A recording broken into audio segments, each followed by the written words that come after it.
નમસ્કાર વિદ્યાર્થી મિત્રો, welcome to YouTube channel Ramesh ગેલા.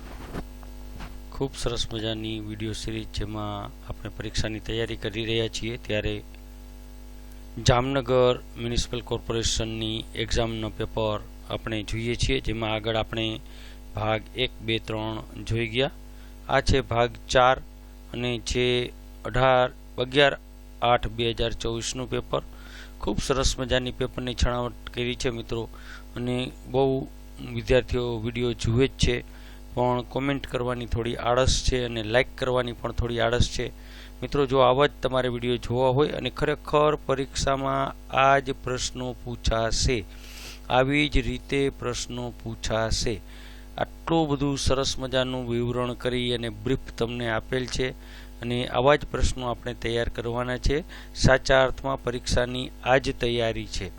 તમે આવા 10 પેપર કરી જાઓ, કોઈ તમને રોકી ન શકે પાસ થવા માટે, મેરિટમાં આવવા માટે. તો ચાલો જોઈએ પાર્ટ 4. સમયાંતરે આદર્શ કૂવાનું ખાલી જગ્યા કરવું જોઈએ. ફ્યુમિગેશન, ક્લોરિનેશન, સેડિમેન્ટેશન કે ઉપરોક્ત તમામ. તો અહીં જવાબ આપણે આપી દીધેલો છે અને એ જવાબ આવશે, શું આવશે? બી, ક્લોરિનેશન. તો કૂવાના પાણીમાં પેદા થતા રોગકારક બેક્ટેરિયાનો નાશ કરવા માટે અને પાણી પીવાલાયક બનાવવા માટે સમયાંતરે આપણે બ્લીચિંગ પાવડર નાખી તેનું ક્લોરિનેશન કરવું ખૂબ જ જરૂરી છે. તો ક્લોરિનેશનમાં શું વપરાય? કૂવાના પાણીનું ક્લોરિનેશન કરવું તો બ્લીચિંગ પાવડર. બીજા કેમ ખોટા છે? તો ફ્યુમિગેશન. તો ફ્યુમિગેશન તો કેના માટે વપરાય? તો ઓપરેશન થિયેટર છે કે બંધ રૂમ હોય તો એમાં જંતુને મારવા માટે વાયુરૂપ દવા એટલે કે KMNO4 નાખી અને આપણે કરી શકીએ. સેડિમેન્ટેશન એ પાણી શુદ્ધ કરવાની રીત છે, જેમાં કચરો નીચે બેસી જાય. સેન્ડ ફ્લાય દ્વારા કયો રોગ થાય છે? અવારનવાર પૂછાયેલો પ્રશ્ન છે, ઘણી વખત પૂછાય કે સેન્ડ ફ્લાય, બરાબર. તો મેલેરિયા, પ્લેગ, ડાયેરિયા કે ચાંદીપુરા વાયરસ. અને બહુ અગત્યનો પ્રશ્ન છે, કારણ કે તાજેતરમાં જ તમને ખ્યાલ છે કે ચાંદીપુરા વાયરસના ઘણા બધા કેસ નીકળાતા. તો આ પ્રશ્ન આપણા માટે ખૂબ જ અગત્યનો છે, ચાંદીપુરા વાયરસ. ગુજરાતમાં જોવા મળતો જીવલેણ ચાંદીપુરા વાયરસ મુખ્યત્વે ચેપી સેન્ડ ફ્લાય એટલે કે માખીના કરડવાથી બાળકોમાં થાય છે, બરાબર. કાલા આજાર હોય તો પણ એ સેન્ડ ફ્લાયથી જ થાય છે. મેલેરિયા કેનેથી થાય? તો એનોફિલિસ માદા મચ્છરથી. પ્લેગ કેનેથી થાય? તો ઉંદરથી. અને ડાયરિયા કેનેથી થાય? તો ગંદા પાણીથી, બરાબર. તો આ પણ આપણે જ્યારે પ્રશ્નો વાંચીએ ત્યારે આપણને વિકલ્પ ઓટોમેટિક આવડી જાય. નીચેનામાંથી કયું પરિબળ હવાને શુદ્ધ કરવામાં મદદ કરે છે? બેક્ટેરિયા, ધુમાડો, પવન કે અંધકાર? જો અહીં યાદ રાખજો, પ્રશ્ન આખો વાંચવાનો છે. હવાને શુદ્ધ કરવા માટે મદદ કરે છે, તો સાચો જવાબ આવશે પવન. વિન્ડ શું કહેવાય? વિન્ડ. 37 સેલ્સિયસ એટલે કેટલા ફેરનહીટ થાય? 98, 99.6, 98.6 કે 99.8? તો આના માટે સૂત્ર છે, અને સૂત્ર આવડવું જોઈએ, બરાબર. આ થોડો આપણને ગણતરીવાળો દાખલો કહેવાય, થોડો સમય લે તો દાખલાને હાર્ડની કેટેગરીમાં આપણે જવા દેવો પડે. તો સાચો જવાબ આવે અહીંયા 98.6 ફેરનહીટ. કેવી રીતે આવે? તો સેલ્સિયસને ફેરનહીટમાં ફેરવવાનું સૂત્ર એટલે આવે F બરાબર C ગુણ્યા 1.8 વત્તા 32. તો આ આપણે સૂત્ર એક યાદ રાખવું પડે કે ફેરનહીટમાં કેવું? તો ફેરનહીટ બરાબર C ગુણ્યા 1.8 વત્તા 32. તો C એટલે 37 ગુણ્યા 1.8 બરાબર 66.6 વત્તા 32 એટલે થાય 98.6. તો માણસનું સામાન્ય તાપમાન છે. દવાની અવળી અસરના લીધે એકદમ વ્યક્તિ શોકમાં જાય તો તેને કયા પ્રકારનો શોક કહેવાય? જો દવાની અસર છે, દવાની અસરના હિસાબે વ્યક્તિ શોકમાં જાય તો કયો શોક કહેવાય? એનાફાઇલેટિક, હાઇપોવોલેમિક શોક, વાઝોવેગલ શોક કે એક પણ નહીં? ચાલો, આ જવાબ તો તમને આવડવો જ જોઈએ. બહુ સરસ.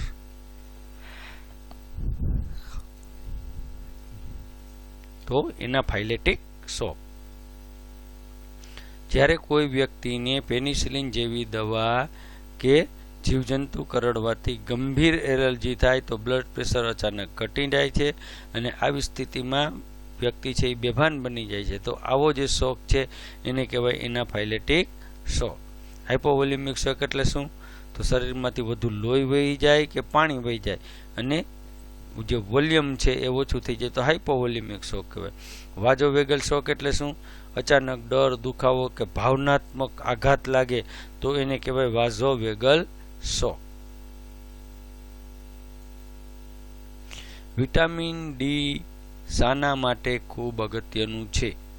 લોહીના બંધારણ, હાડકાના બંધારણ, અંતઃસ્ત્રાવના બંધારણ કે નખના બંધારણમાં?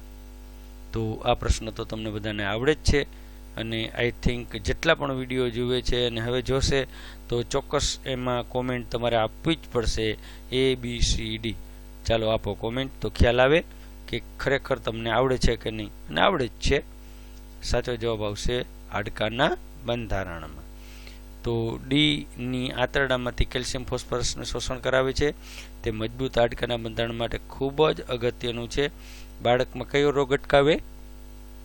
રિકેટ, સુક્તાન નામનો રોગ અટકાવે. બરાબર. લોહીના બંધારણમાં કેની જરૂર પડે? તો આયર્ન અને B12ની. અંતઃસ્ત્રાવના બંધારણમાં ન હોય. નખના બંધારણમાં પ્રોટીન. તો પાછો એવો જ પ્રશ્ન અને ખૂબ અગત્યનો અને ઘણી વખત પૂછાય એવો પ્રશ્ન કે એક PHC એ કેટલી વસ્તીએ એક PHC હોય છે? અહીં જો વસ્તી આપી છે ખાલી, કેવી વસ્તીનું ધોરણ નથી આપ્યું કે ભાઈ સામાન્ય વસ્તી છે, સામાન્ય વિસ્તાર છે કે ડુંગરાળ વિસ્તાર છે કે આદિવાસી વિસ્તાર. બરાબર. તો 5,000ની વસ્તીએ, 10,000ની વસ્તીએ, 1 લાખની વસ્તીએ, 30,000ની વસ્તીએ.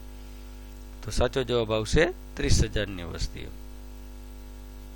તો ભારત સરકારના નેશનલ હેલ્થ મિશનની ગાઈડલાઈન મુજબ સામાન્ય વિસ્તારમાં એક વસ્તી, એક પ્રાથમિક આરોગ્ય કેટલાની વસ્તી હોય? તો 30,000ની વસ્તીએ હોય છે. બરાબર. કોને આપ્યું? તો ભોર કમિટી આપ્યું. કઈ મિટિંગમાં આપ્યું? તો હાલમાં આટામાં આપ્યું. બરાબર. 5,000ની વસ્તી પેટા કેન્દ્ર હોય. 10,000ની વસ્તી કોઈ સ્ટાન્ડર્ડ માપ નથી. 1 લાખની વસ્તી એટલે કે 1,20,000ની વસ્તી સામૂહિક આરોગ્ય કેન્દ્ર CSC હોય. પ્રીટમ બાળક કોને કહેવાય? બહુ સરસ પ્રશ્ન છે અને વારંવાર પૂછાય. પ્રીટમ બેબી, ટર્મ બેબી અને પોસ્ટમ બેબી. આ 3 વસ્તુમાંથી એકાદ વસ્તુ હોયને હોય. તો 40 અઠવાડિયા પહેલાં જન્મે તે, 42 અઠવાડિયા પહેલાં જન્મે તે, 37 અઠવાડિયા પહેલાં જન્મે તે કે 41 અઠવાડિયા પહેલાં જન્મે. આ તમને ખ્યાલ છે. ચાલો, પ્રીટમ બેબી કોને કહેવાય? તો 37 અઠવાડિયા પહેલાં જન્મે તે. સામાન્ય રીતે સગર્ભાવસ્થા 38 થી 40 અઠવાડિયાની હોય છે. વિશ્વ આરોગ્ય સંસ્થા મુજબ જો કોઈ બાળક સગર્ભાવસ્થાના 37 અઠવાડિયા એટલે કે 259 દિવસ પૂરા કરતા પહેલા જન્મે તો તેને પ્રીટર્મ બેબી અથવા તો અધૂરા મહિને જન્મેલું બેબી કહેવાય. રેડી? 40, 41, 42 અઠવાડિયે પૂરા મહિના કહેવાય તો એને કેવી કહેવાય? ટર્મ ડિલિવરી કહેવાય. 42 અઠવાડિયા પછી વધુ થાય તો પોસ્ટ ટર્મ ડિલિવરી કહેવાય.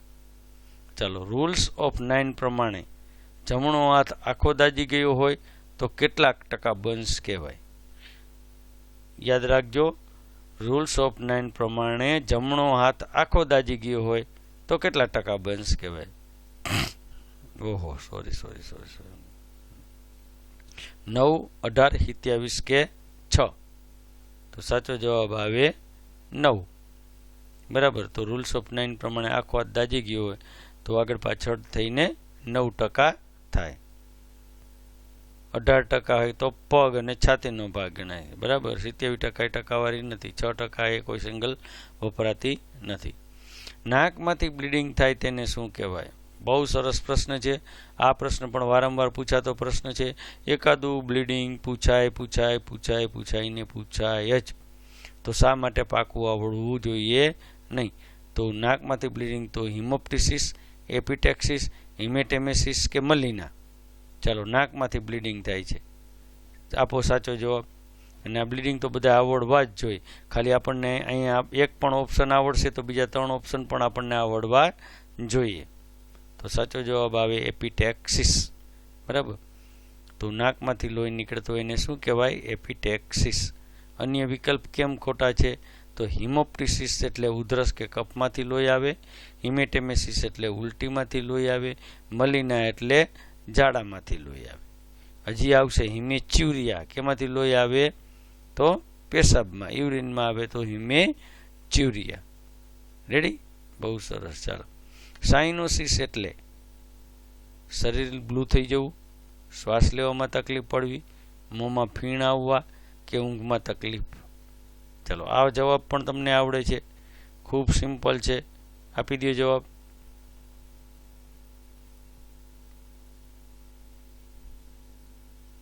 શરીર બ્લુ થઈ જવું. મેડિકલ વર્ડમાં શરીરમાં કે લોહીમાં ઓક્સિજનનું પ્રમાણ ઘટી જવાના કારણે ત્વચા એટલે કે સ્કિન, હોઠ, આંગળીઓના નખ એ ભૂરા થઈ જાય, વાદળી થઈ જાય, બ્લુ થઈ જાય તો એને કહેવાય સાઇનોસિસ.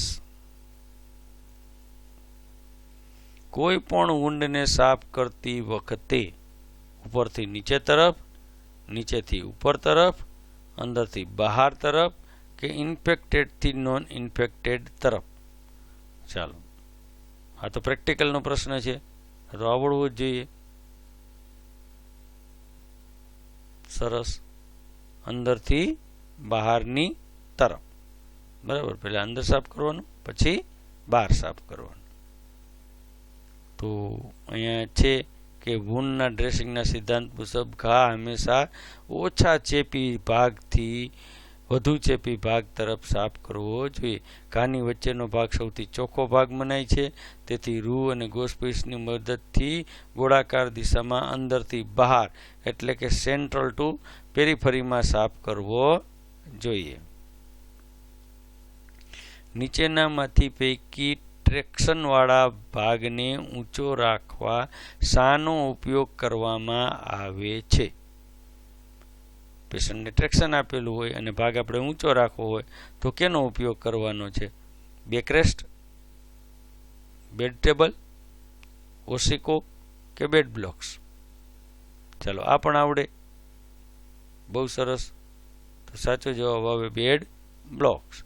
એટલે કે બેડ છે એ બ્લોક્સ રાખીને ઊંચો કરવાનો. બરાબર. તો દર્દીના પગમાં કે હાથમાં વજન ટ્રેક્શન લટકાવવા શરીર સરકતું અટકાવવા માટે કાઉન્ટર ટ્રેક્શન આપવા માટે પલંગના પાયાની નીચે લાકડાના જે બોક્સ મૂકવામાં આવે એને કહેવાય બેડ બ્લોક્સ. બરાબર. તમને ખબર છે બેકરેસ્ટ કેના માટે છે? તો પીઠને ટેકો આપવા માટે હોય. બેડ ટેબલ કેના માટે? જમવા માટે. ઓશેકું છે એ પીલો છે, સામાન્ય ટેકો આપવા માટે. પ્લાસ્ટર કાસ્ટ શાનું બનેલું હોય? Boric powder, plaster of Paris, calcium carbonate કે ઉપરોક્ત તમામ? ચાલો, પ્લાસ્ટર કાસ્ટ એટલે પીઓપી કેનું બનેલું હોય? તો પ્લાસ્ટર ઓફ પેરિસ. નામ જ છે પીઓપી, પ્લાસ્ટર ઓફ પેરિસ. બરાબર. ક્યારે હોય? તો હાડકું ભાંગી ગયું હોય, ઇમોબિલાઇઝેશન કરવાનું હોય ત્યારે પીઓપી આપવામાં આવે. બરાબર. બોરિક પાવડર છે એ એન્ટીસેપ્ટિક કહેવાય, કેલ્શિયમ કાર્બોનેટ એ સામાન્ય ચૂનો કહેવાય. બરાબર. કયા પ્રકારના બર્ન્સમાં દુખાવો થતો નથી? 3rd degree, 2nd degree, 1st degree કે ઉપરોક્ત પૈકી એક પણ નહીં. ચાલો, બર્ન્સે થાય અને દુખાવો ન થાય તો કઈ ડિગ્રી આવશે? 3rd degree burns. બધું બરી ગયું હોય, નવ ચેતાતંત્ર જ બરી ગયું હોય, નર્વ્સ બરી ગયું હોય. બરાબર.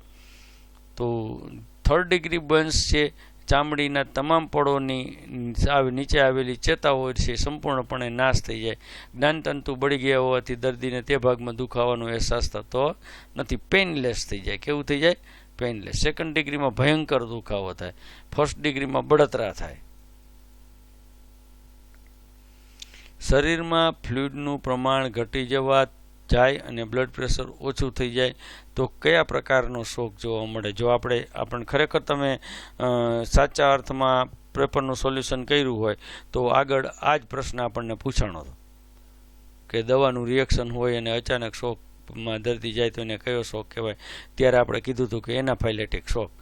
અને એનાફાઇલેટિક શોક વખતે આપણે આ બધા શોક જોયા હતા અને એ શોકનું આપણે વર્ણન કર્યું હતું. તો હાઇપોવોલેમિક શોક કહેવાય. કેવું કહેવાય? હાઇપોવોલેમિક.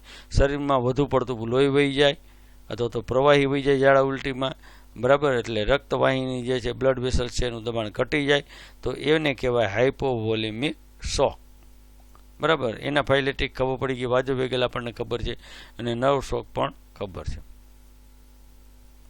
ચેપી દર્દી માટેના અલગ વોર્ડને કયો વોર્ડ કહેવાય? Private ward, observation ward, isolation ward કે ઉપરોક્ત પૈકી એક પણ નહીં? આવડે જ છે, બહુ સીધો સાદો પ્રશ્ન છે. બરાબર. તમે હોસ્પિટલમાં નોકરી કરતા હોય તો તમને આ પ્રશ્નનો જવાબ આવડે. એને કહેવાય આઇસોલેશન વોર્ડ. ઓકે. વ્યક્તિ બરાબર સાંભળે છે કે નહીં તે જાણવા માટે કયું સાધન વપરાય? Sound fork, tongue spatula, audio fork કે ટ્યુનિંગ ફોર્ક? ચાલો, ફિઝિકલ એક્ઝામિનેશન માટે વપરાતું સાધન છે. વ્યક્તિ બરાબર સાંભળે છે કે નહીં એના માટે આપણે જોવાનું છે, તો કયું સાધન વપરાય? સરસ. ચાલો, મંડો જવાબ દેવા. ABCD. ઓકે. Tuning fork. બરાબર. ટ્યુનિંગ ફોર્ક તમે જોયો છે, યુ જેવો હોય. બરાબર. તો કાનમાં સાંભળવાની શક્તિ કે બેરાસની તપાસ માટે રાઇન ટેસ્ટ અને વેબર ટેસ્ટ કરવામાં આવે. કયો ટેસ્ટ હોય? રાઇન ટેસ્ટ અને વેબર ટેસ્ટ. અને એના માટે કેનો ઉપયોગ થાય? ટ્યુનિંગ ફોર્કનો, જેને અથડાવવાથી ચોક્કસ ધ્રુજારી આવે અને એ મસ્ટર્ડ બોન ઉપર રાખવાનું હોય, જેથી આપણને ખબર પડે કે સંભળાય છે કે નહીં. રેડી? ઓપરેશન કરેલા ભાગનું હલનચલન અટકાવવા માટે રાખવામાં આવતી બેગને શું કહેવાય? જો JMCમાં એકદમ સરસ મજાના પ્રશ્નો પૂછ્યા હતા, ખૂબ સરસ મજાના. આ જનરલ નોલેજના પ્રશ્નો છે. બરાબર. અને તમે જો કામ કર્યું હોય અને સાચા અર્થમાં જેને બેઝિક નોલેજ સારું હોય તો 100% આવડી જાય. Send bag, water bag, euro bag, sponge bag, તો બધી બેગ છે. કઈ બેગ જોઈ? ઓપરેશનનો ભાગનું હલનચલન અટકાવવું છે, બોલો, તો સેન્ડ બેગ આવે. બરાબર. સર્જરી કર્યા પછી ફ્રેક્ચરમાં ચોક્કસ ભાગને એકદમ સ્થિર રાખવા માટે અને આજુબાજુ વજનદાર રેતી ભરેલી થેલી ગોઠવવાની હોય, જેને સેન્ડ બેગ કહેવાય. વોટર બેગ કેના માટે વપરાય? તો શેક કરવા માટે. યુરો બેગ યુરિન એકત્રિત કરવા માટે. નીચેના પૈકી કઈ ફિઝિકલ એક્ઝામની પદ્ધતિ નથી? Inspection, rotation, palpation, percussion. ચાલો, આ પણ આવડે એવું છે. ઓકે, આપી દો જવાબ. તો રોટેશન. બરાબર. મેડિકલ ફિઝિકલ એક્ઝામિનેશન એટલે શારીરિક તપાસની મુખ્ય કેટલી પદ્ધતિ છે? 4 પદ્ધતિ. ઇન્સ્પેક્શન, પાલ્પેશન, પરકશન અને અસ્કલ્ટેશન. બરાબર. એમાં ઓબ્ઝર્વેશન પણ આવે. રોટેશન એ કોઈ પદ્ધતિ છે નહીં. તો મિત્રો, આ હતા કેટલાક સરસ મજાના પ્રશ્નો અને એના જવાબો, એનું ખૂબ સરસ મજાનું વિવરણ. તો આવા જ વિવરણ સાથે માસ્ટરમાઇન્ડ એજ્યુ એપમાં તમામ પ્રશ્નોની PDF ઉપલબ્ધ છે. આજે જ ડાઉનલોડ કરો માસ્ટરમાઇન્ડ એજ્યુ એપ, જેમાં ANM અને MPHWના અત્યાર સુધી ગૌણ સેવા પસંદગીની પરીક્ષામાં પૂછાયેલા પેપર, તમામ જવાબ અને છણાવટ સાથે જવાબ આપેલા છે. આ એપમાં દરરોજ ઓનલાઈન ટેસ્ટ લેવામાં આવે છે, જે ખૂબ જ જરૂરી છે અને પ્રશ્ન પૂછાઈ શકે એવા પ્રશ્નોને લઈને, જેમાં ગુજરાતી ગ્રામર અને ઇંગ્લિશ ગ્રામર, તાર્કિક બધું જ આપેલ છે. ગુજરાત નર્સિંગ કાઉન્સિલના ANM, GNM, BSc, PBBSc અને MSc સુધીના પેપરનું સોલ્યુશન પણ માસ્ટરમાઇન્ડ એપમાં તમને મળી રહેશે. તો આજે જ ડાઉનલોડ કરો માસ્ટરમાઇન્ડ એજ્યુ એપ. કોન્ટેક્ટ કરો 960401409876. ખૂબ ખૂબ આભાર. ધન્યવાદ.